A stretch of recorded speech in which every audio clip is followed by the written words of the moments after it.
네, 말라기 이제 10번째 시간입니다. 세 번, 네 번 정도면 이제 말라기가 마치게 될 텐데요. 오늘도 동일하게 하나님의 말씀이 말라기를 통해서 임하게 될 줄 믿습니다. 지난 시간에 우리가 한번 좀 살펴보고 오늘 말씀을 들어가려고 하는데요. 말라기는 바벨론으로부터 귀환한 이스라엘 백성들이 성전 재건을 통해서 또 잘못된 소망을 품게 되고, 그 소망이 좌절되자 이스라엘 백성들은 하나님을 원망하고 또 하나님의 공의와 사랑에 대해서 의심을 하죠. 그럴 때 말라기 선지자를 통해서 하나님의 마음을 선포하십니다. 특별히 지난주에는 죄를 죄로 인정하지 않는 이스라엘 백성에게 하나님께서는 말라기 선지자를 통해서 참 소망 되신 예수님을 알려주셨죠. 그래서 진정한 소망을 붙잡기를 원하셨던 그 하나님의 마음을 우리가 지난주에 알 수 있었습니다.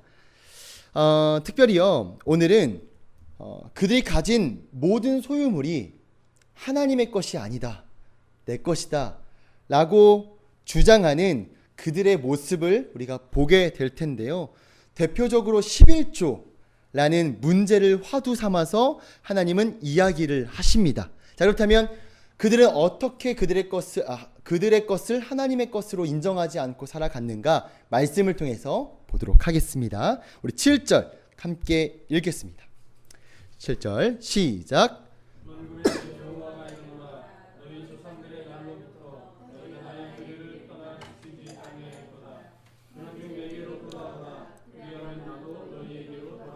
하였더니 너희가 이르기를 우리가 어떻게 하여야 돌아가리이까?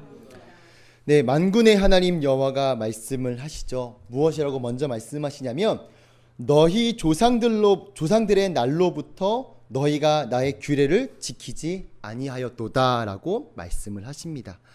자, 그렇다면 너희 조상들이 어느 때를 의미하고 그것이 어디까지 이어져 갔는지를 좀 짚어 넘어가 보려고 하는데요.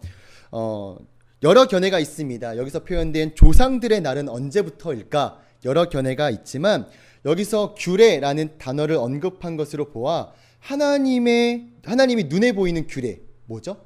10계명을 주신 출애굽 1세대부터 지금 말라기 선지자가 활동하는 그 현재까지를 의미하는 것으로 봅니다. 다시 정리하자면 하나님께서 말씀하신 너희 조상들의 날로부터의 그 시작은 출애굽 1세대부터 지금까지 말라기 선지자가 활동했던 그 시대까지 지금 나의 규례를 지키지 않았다라고 말씀을 하고 계십니다. 단어를 좀 자세히 보니까요, 이 조상들의 날로부터의 이 날을 복수로 사용했습니다. 날들로부터, 굳이 번역하자면 날들로부터라고 복수로 사용했는데요. 이것은 하나님의 규례를 떠나 지키지 않은 날들이 어떤 단회적, 어떤 특정한 날, 특정한 세대만을 의미하는 것이 아니라 계속 하나님의 마음을 아프게 했다라는 것을 강조하기 위함입니다. 여러분, 하나님은요, 어떤 정확한 수치를 근거해서 너희가 며칠 동안 나를 괴롭게 했어, 이렇게 말씀하시는 것이 아닙니다. 그들에게 출애굽 1세대부터 지금까지 매일매일 규례를 떠나서 지키지 않았어, 이런 어떤 객관적인 현실, 수치를 의미하는 것이 아니라 문맥을 보아하니까 다른 의미가 있다는 거예요. 이것은 제가 어머니의 말에 저도 적용을 좀 시켜봤는데, 저희 어머니가 어렸을 때 저를 혼내면서 어떤 멘트를 많이 하셨냐면, 너는 어쩜 어렸을 때부터 똑같냐 이런 말씀을 많이 하셨습니다. 너는 어렸을 때부터 쭉 속을 썩이니? 이런 말들을 좀 많이 했거든요.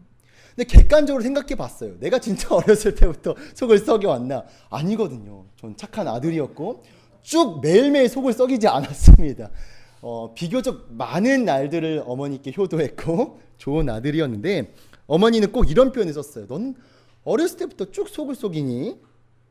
이게요, 매일매일 속 썩은 아이다 라고 말을 한 게 아니라 그 말의 속뜻은, 야, 그만큼 엄마가 속이 무지 썩었다 임마, 좀 고쳐라, 이런 의미이더라고요. 그러니까 이 지금 하나님의 의도는 너희가 매일매일 죄를 지었다라는 정확한 수치를 근거해서 지적한 것이 아니라 하나님의 마음을 표현한 것인데, 그 표현은 하나님의 마음이 얼마나 타들어가고 있는지에 대한 표현을 이렇게 너희 조상들의 날로부터 너희가 나의 규례를 지키지 않았다 라고 표현한 것입니다. 그래서 하나님은 그 뒤에 하나님의 본심을 이야기하시죠. 하나님 이렇게 말씀하십니다. 그런즉 내게로 돌아오라. 이것이 하나님이 진짜 말씀하고 싶었던 것이겠죠. 특별히 너희가 나의 규례를 떠나 지키지 아니하였도다 라는 그 말에서 저는 조금 더 마음이 아픈 경험을 했습니다. 왜냐하면 이 원문을 좀 직역을 해봤는데 이 원문은 샤르템 메흐카이라고 쓰여졌습니다. 이거는 어떤 의미냐면 이 한글 성경은 단순히 떠났다 라고 표현되었잖아요. 근데 이 원문을 직역해 보니까 적극적으로 물리쳤다라는 의미라고 해요.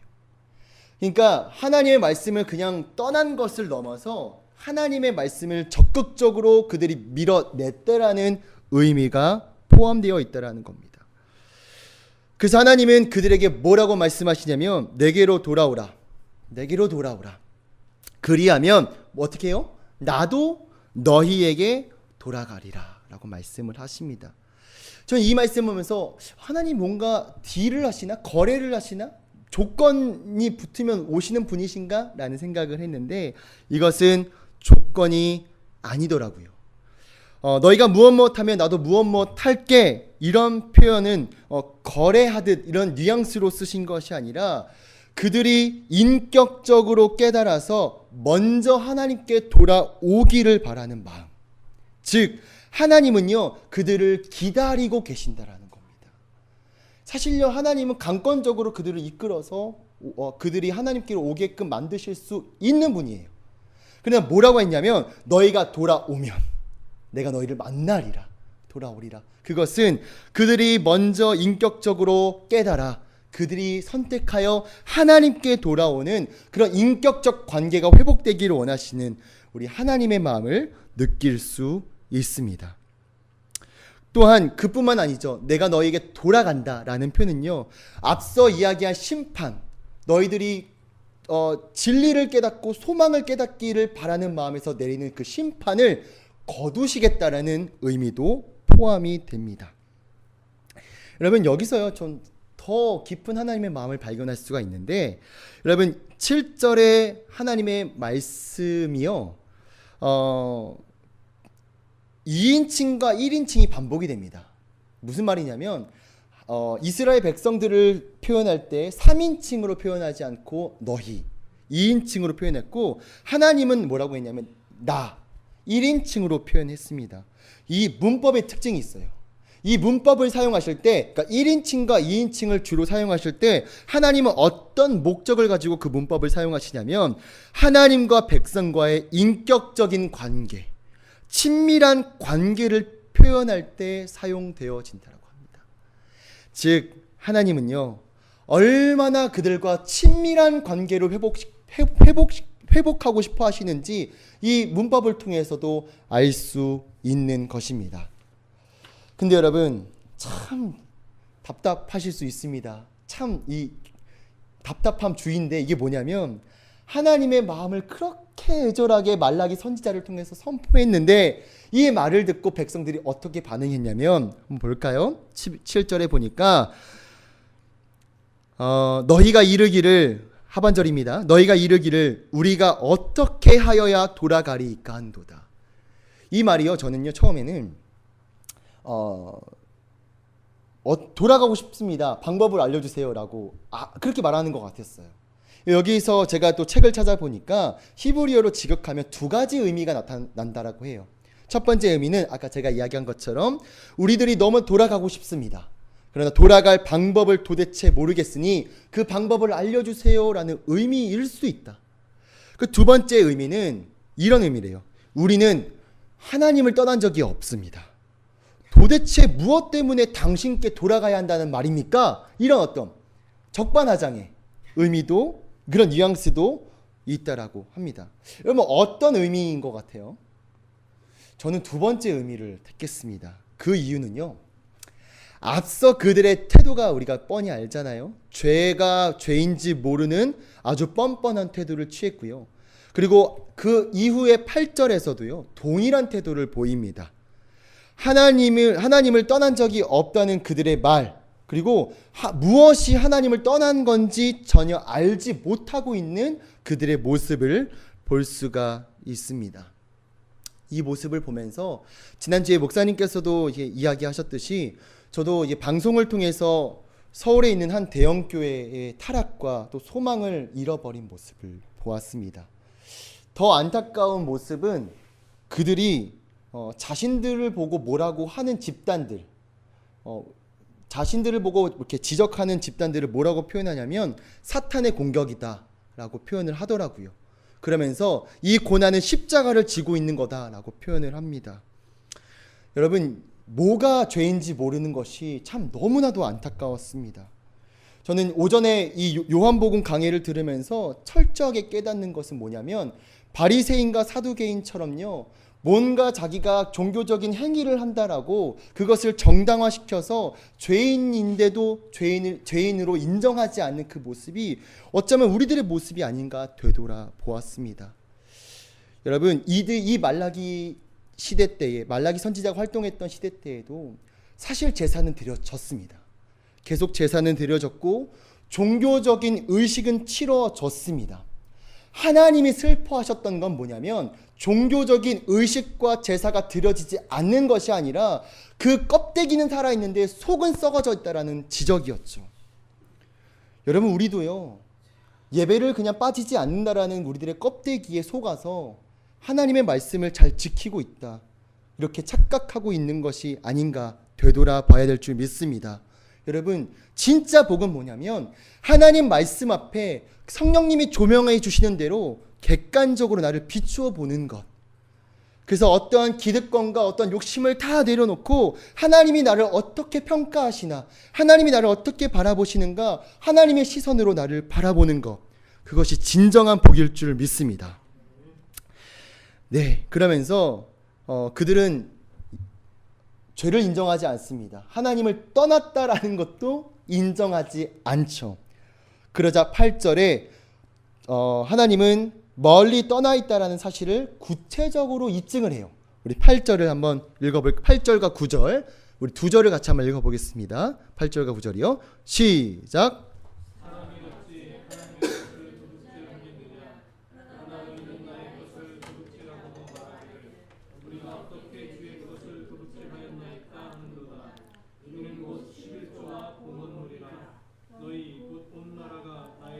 도둑질하였으므로 너희가 저주를 받았느니라. 7절에 보니까 하나님을 떠난 적이 없다. 그들에게 8절에서는요, 하나님으로부터 너는 떠나 있어 라고 구체적으로 입증하기 위해서 여러 죄악들 중에 특징적으로 어떤 것을 지적하냐면 바로 11조를 지적을 합니다. 11조를 지적을 하면서 뭐라고 하냐면 11조를 드리지 않은 그 죄악은 하나님의 소유를 훔치는 행위다 라고 말씀을 하십니다. 11조와 봉헌물을 드리지 않는 것이 왜 하나님의 것을 도둑질했냐 라고 표현한 것일까요? 11조를 드리지 않는 것이 하나님의 것을 훔쳤다라고 표현을 한 걸까요? 우리가 먼저 11조의 의미를 좀 알아야 합니다. 11조를 처음 드린 인물은 바로 아브라함입니다. 창세기 14장에 나왔는데요. 아브라함이 포로로 잡혀간 조카 롯을 구하기 위해서 318명을 데리고 신할 동맹, 아주 많은 연합군을 무찌르게 됩니다. 몇 명이요? 318명을 데리고. 이것은 하나님의 은혜죠. 그런 은혜를 입은 아브라함은요, 그 큰 전쟁에서 이기자 많은 왕들이 아브라함을 굉장히 극진히 대접을 합니다. 뭔가 착각에 빠질 수 있는 그 시기에 누가 등장하냐면 멜기세덱이라는 제사장이 등장을 해요. 그러면서 멜기세덱이 하나님께 찬양하자라고 합니다. 그러면서 아브라함의 취한 태도가 뭐냐면 11조, 10분의 1을 드리게 되죠. 그 의미는 모든 것이 다 하나님의 은혜입니다라는 신앙적 표현입니다. 즉, 여러분, 11조는요, 단순히 어떤 세금처럼 10%를 떼어 하나님께 드리는 것이 아니라 그 10분의 1, 그 10%는 모든 것의 대표성을 가지고 있습니다. 정리하자면 10분의 1을 구별하여 바치는 것은 사실상 그 모든 소유가 다 하나님의 것입니다라고 인정하는 신앙의 표현이죠. 다시 말하자면요, 반대로 말하자면 11조를 드리지 않는 것은요, 내가 가진 모든 물질, 소유, 또 우리가 누리고 있는 적은 은혜, 큰 은혜 모두가 하나님으로부터 왔다는 것을 인정하지 않는다라는 겁니다. 비슷한 예로요, 첫 열매도 마찬가지죠. 첫 열매도 이제 하나님, 모든 것이 하나님의 것입니다라고 드리는 행위인데, 저도 어렸을 때 이런 첫 열매를 드린 적이 있습니다. 19살 때 수능을 마치고, 전 수시 입학했거든요. 이제 대학교 합격을 하자마자 19살 때 아르바이트를 했습니다. 근데 첫 번째 아르바이트가 신발 닦는 아르바이트였어요. 정말 힘들었습니다. 점심을 김밥 한 줄 주고 너무 힘들게 한 일주일 일했어요. 일주일. 시급이 3,500원이었는데 일주일 일해서 이 첫 주급을 받았습니다. 그리고 못하겠다고 해서 너무 힘들어서. 귀한 돈이죠. 근데 어머니가 뭐랬냐면, 용재야, 첫 열매는 주님께 드려야 돼. 왜냐하면 모든 것이 주님의 것이기 때문이야. 근데 울면서 드렸습니다. 이건 저는 인정하지 않고 드린 것 같아요. 내가 열심히 일한 건데. 여러분, 이것처럼요, 여러분 11조는 하나님의 모든 것이 하나님의 은혜입니다. 모든 것이 하나님의 것입니다라는 어떤 신앙적 표현이죠.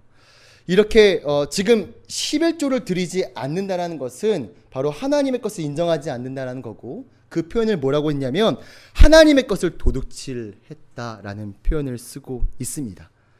여러분, 또 재밌는 것은요, 본문에 표현된 8절에 보시면요, 사람이 어찌 하나님의 것을 이라고 표현하잖아요.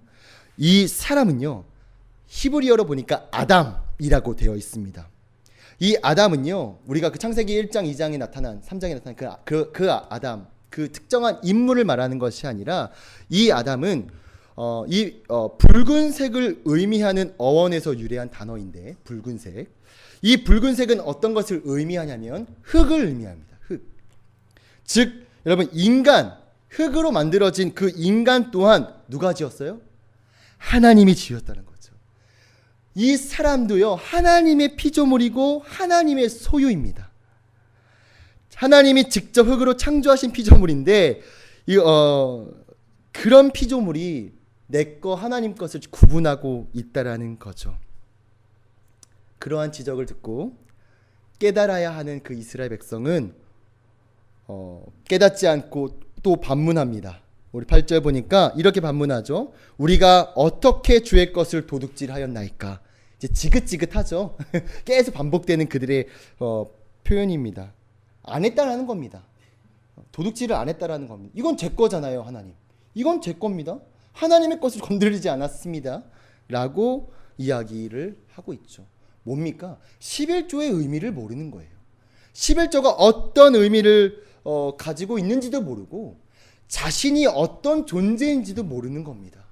하나님이 지으신 피조물인데, 그리고 하나님이 어떤 분이신지도 모른다라는 겁니다.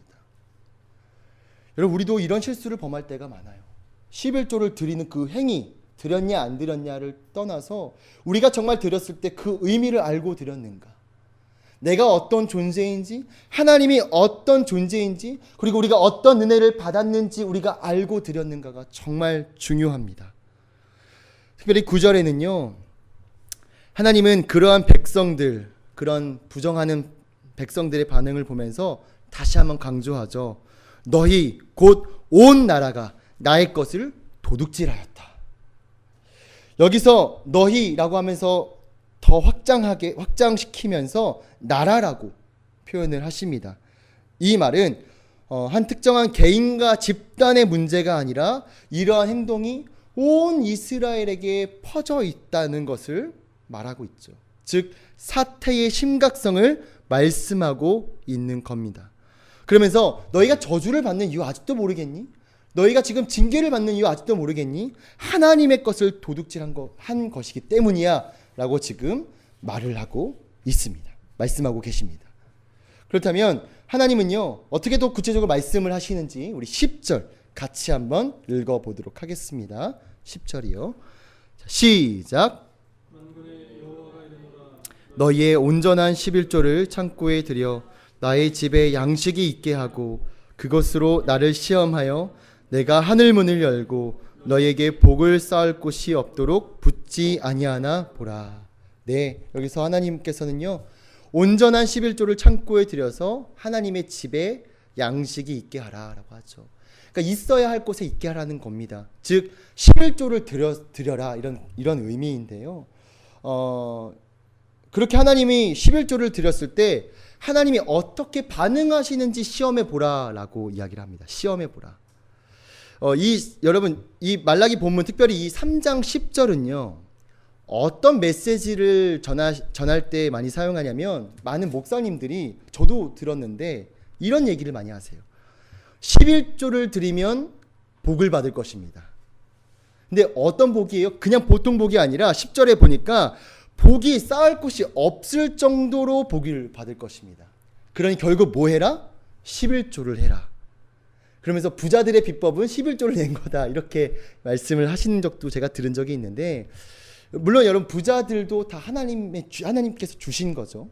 그러나 뭔가 이런 재테크 같은 뭔가 복을 받기 위한 11조처럼 전할 때가 너무나 많습니다. 그러나 오늘요 이 10절은 그런 의미의 말씀이 아닙니다. 문맥을 살펴보면 복을 받기 위한 11조가 아니라 이스라엘 백성들에게 지금 필요한 것은 하나님이 그들을 어떻게 보호하시고 이끄시고 인도하시는지 경험이 필요하다라는 거예요. 경험. 왜냐하면 그들이 지금 하나님을 불신하고 있어요. 하나님이 나를 인도하신다라는 것도 믿지 않고 있습니다. 그러면서 하나님 그 불신하고 있는 백성들에게 뭐라고 말씀하시냐면 너가 하나님의 소유를 인정하고 하나님을 따라봐. 하나님을 신뢰해봐. 그러면 하나님이 어떻게 역사하시는지 한번 봐봐. 이런 의미입니다. 왜냐하면 여러분 여기서 시험이란 단어는요. 여러분 빠조트라는 단어인데 이 단어의 특징은 의심으로부터 시작되는 시험이 아닙니다. 진짜일까? 진짜일까? 이게 아니라 이 빠조트는 증명하는 과정이란 뜻이래요. 증명하는 과정. 즉 하나님이 하나님의 것을 인정하고 하나님의 것을 인정하고 신뢰할 때 하나님이 어떻게 그들을 인도하시는지 보호하시는지 경험해 보라는 겁니다. 저도 이런 경험을 좀 이렇게 통해서 하나님을 신뢰한 아주 따뜻한 경험들이 있습니다. 저희 아버지가 신장이 두 쪽 다 이제 없으셔서 많이 상하셔서 투석 생활을 하시기 위해 이제 경제적 활동을 이제 그만하시게 되었어요. 그때 당시에 저희 형도 캐나다에서 유학 중이었고 저희 어머니는 또 열심히 일을 하셨는데 허리에 디스크 증상이 있으셔서 많은 일을 못 하셨고 저는 기껏 해봐야 전도사의 사례비로 제 용돈을 하는 그런 상황이 있었죠. 그런 시기에 저희 할머니를 모시고 살았는데 할머니도 화장실에 넘어지시면서 뼈가 부러지고 예기치 않은 어떤 그 지출들이 생기기 시작했습니다. 그럴 때 저에게도 영향이 있더라고요. 제가 이제 버스를 그때 타고 다녔는데 이제 사역하러 버스를 탔는데 버스비가 없는 거예요. 너무 서글펐습니다. 내가 잘못한 것도 없는 것 같은데 왜 나한테 이런 시련이 오지? 너무 서글프고 너무 막 하나님이 원망스럽더라고요. 좀 이렇게 이왕 일어날 거 차근차근 일어나면 좋은데 뭔가 한꺼번에 일어나니까 야 어떻게 이렇게 힘들게 하실까. 근데 그때 제가 아는 전도사님이 누가복음의 말씀을 해주셨어요. 12장 24절에 염려하지 마라. 까마귀를 한번 봐. 하늘에 나는 까마귀를 봐. 저 까마귀도 하나님이 입히시고 보호하시는데 하물며 너희일까 보냐. 이런 말씀을 해주셨는데 버스비가 없어서 이렇게 걸어가다가 진짜 하늘에 까마귀가 나타나는 겁니다. 그 까마귀를 보면서 그 말씀이 떠오르는 거예요. 너무 신기하죠? 까마귀를 보면 그래 저렇게 까마귀도 하늘을 나는데 하나님 나를 보호하시겠지. 그 다음날 제가 어렵다는 표현도 안 했는데 한 20만 원의 후원금을 받았습니다. 사역하라고. 그거를 버스비로 사용했거든요. 근데 20만 원을 보면서 펑펑 울었습니다. 왜냐하면 그 말씀의 증거, 그러니까 하나님이 보호하시고 하나님 이끄신다라는 그 사실을 경험한 거거든요. 그 경험이 하나씩 쌓이니까 때로는 물질 때문에 어려움, 마음의 어려움이 분명히 있지만 그래도 자신이 있는 건 하나님이 죽이시겠어라는 그 자신감이 있습니다. 여러분, 이렇게요, 하나님은요 이 이스라엘 백성들에게 그러한 경험들이 쌓이기를 원한다는 겁니다. 한번 하나님의 것을 인정하고 하나님께 다 드려봐. 그리고 하나님을 신뢰해봐. 그리고 어떻게 하나님 너희들을 보호하시고 인도하시는지 증명해보자. 그들에겐 그런 경험들이 필요했던 것입니다. 11절 같이 한번 읽어볼까요? 11절 읽어보겠습니다. 시작. 여호와가 이르노라 내가 너희를 위하여 메뚜기를 금하여 너희 토지 소산을 먹어 없애지 못하게 하며 너희 밭에 포도나무 열매가 기한 전에 떨어지지 않게 하리니. 여기서는요 복뿐만 아니라 그런 어떤 뭐랄까요 하나님을 신뢰하면서 오는 복, 그 복뿐만 아니라 저주가 멈춰질 거다라는 말씀을 하십니다. 메뚜기는요 그 나뭇가지, 식물과 곡식들, 나뭇가지 모조리 치워 먹었던 곤충이라고 여기 불려지고 있습니다.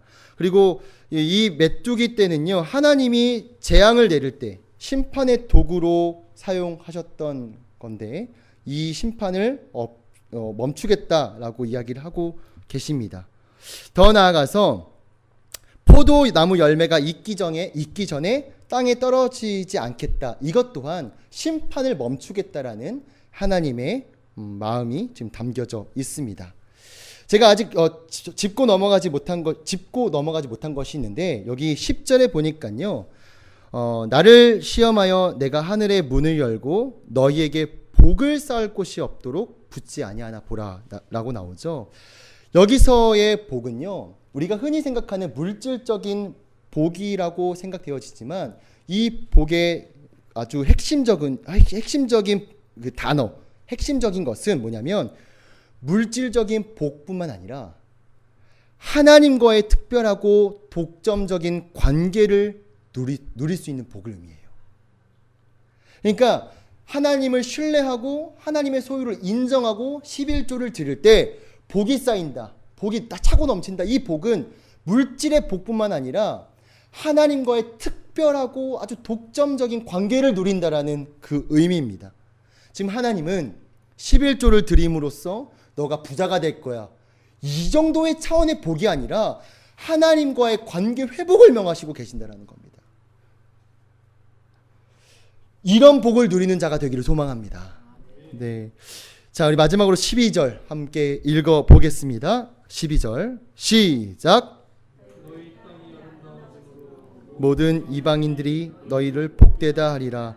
만군의 여호와의 말이니라. 네, 3장 12절은요. 그 이스라엘 땅의 회복을 통해서 많은 이방인들이 복되다, 이스라엘을 보고 복되다라고 고백한다고 하죠. 여러분, 실상 이방 민족들이 이스라엘 땅을 보면서 복되다라고 고백하는 건 단순히 그 나라를 향한, 그 땅을 향한 고백이 아니라 그 나라를 이끄신 하나님에 대한 찬양과 영광을 표현합니다. 즉 그들의 왕 되신 하나님을 이방 민족들도 인정하게 된다는 거죠.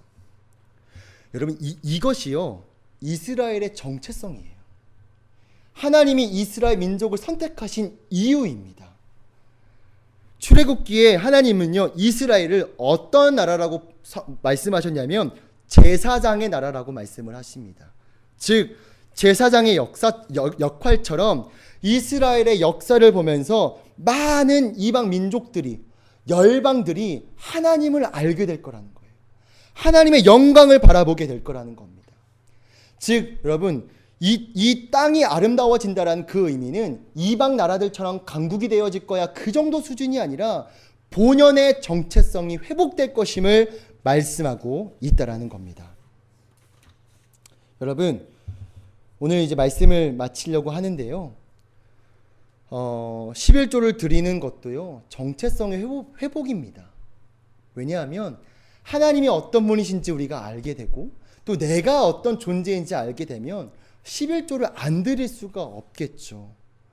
내가 어떤 존재인지, 하나님이 어떤 존재인지 알아야 이 모든 것이 내게 아니라 하나님 거구나, 하나님으로부터 왔구나 인정하며 드리게 되는 것입니다. 성경에서는요, 하나님이 창조하신 그 정체성으로 돌아가는 것, 죄로 물들어서 어그러진 모습 속에 하나님이 창조하신 그 원리대로 돌아가게 되는 것, 예수님의 보혈로 인하여 다시 그 정체성이 회복되는 것을 가장 큰 복이라고 말하고 있습니다.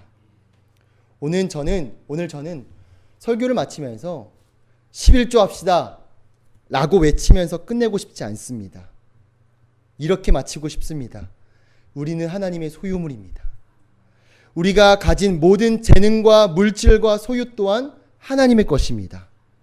그 정체성을 놓치지 않기를 소망합니다. 기도하겠습니다.